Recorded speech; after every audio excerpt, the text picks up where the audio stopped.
सुहागन चुड़ैल की, जो शुरू होती है एक गांव से। उस गांव में एक बहुत ही खूबसूरत औरत थी जिसका नाम था कुसुम और उसके पति का नाम था सूरज। दोनों पति पत्नी बहुत खुशहाल जिंदगी जी रहे थे।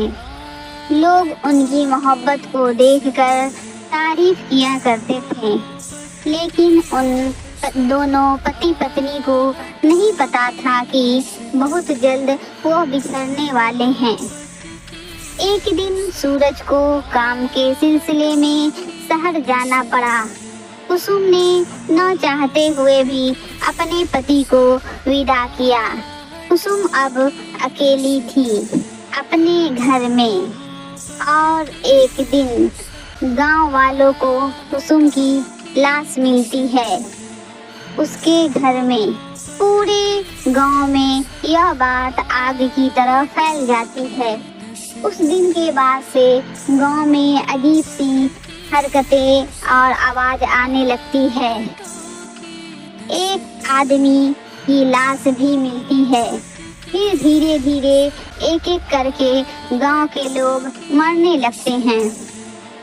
अब गांव के लोग काफी डर जाते हैं और कहते हैं कि आखिर कौन मार रहा है सबको, और रात में पता लगाने की कोशिश करते हैं और देखते हैं कि एक औरत सज धज के गांव के आसपास भटक रही है। गांव के लोग समझ जाते हैं कि यह चुड़ैल है और यही सबको मार रही है। यह तो कुसुम है, अब चुड़ैल बन चुकी है। गांव के लोग अब अपने घर से बाहर निकलना बंद कर देते हैं।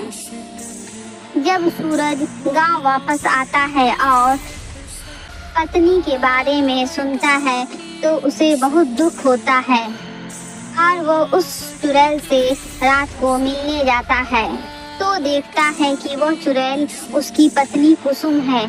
सूरज उसे देखकर बहुत रोने लगता है और कहता है, यह क्या हो गया, तुम मुझे छोड़कर क्यों चली गई कुसुम। तब चुड़ैल कहती है, मैं मरी नहीं, मेरा खून हुआ है, मुझे अकेला पाकर किसी ने मुझे मार दिया। अब सूरज ने ठान लिया कि वो अपनी कुसुम की मौत का कारण जरूर पता करेगा।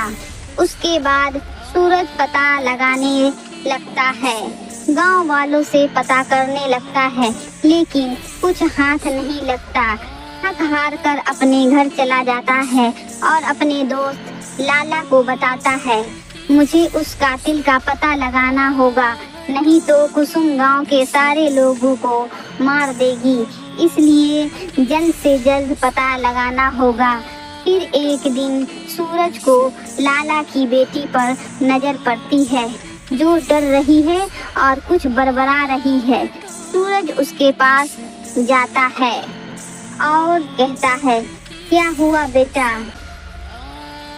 तो बच्ची बोली, वो चुड़ैल मेरे पापा को मार डालेगी। सूरज कहता है, क्यों, वो तुम्हारे पापा को क्यों मारेगी। तो बच्ची बोलती है, क्योंकि कुसुम आंटी को मेरे पापा ने मारा था। सूरज को मानो एक बड़ा झटका लगा। वो बोला, दोस्त होकर दोस्त के पेट में छुरा होगा, और वो लाला के पास जाता है और कहता है, तूने मेरी पत्नी को क्यों मारा। उसने पहले इनकार किया। सूरज ने कहा, मुझे सब पता चल चुका है। तो लाला ने बाद में इकरार कर लिया कि हाँ, मैंने मारा है तेरी पत्नी को। इतना कहना था कि चुड़ैल वहाँ पहुँच जाती है और उससे लाला को तरपा तरपा कर मार देती है। उस दिन के बाद गांव में सब सही हो जाता है और उस चुड़ैल को मुक्ति मिल जाती है।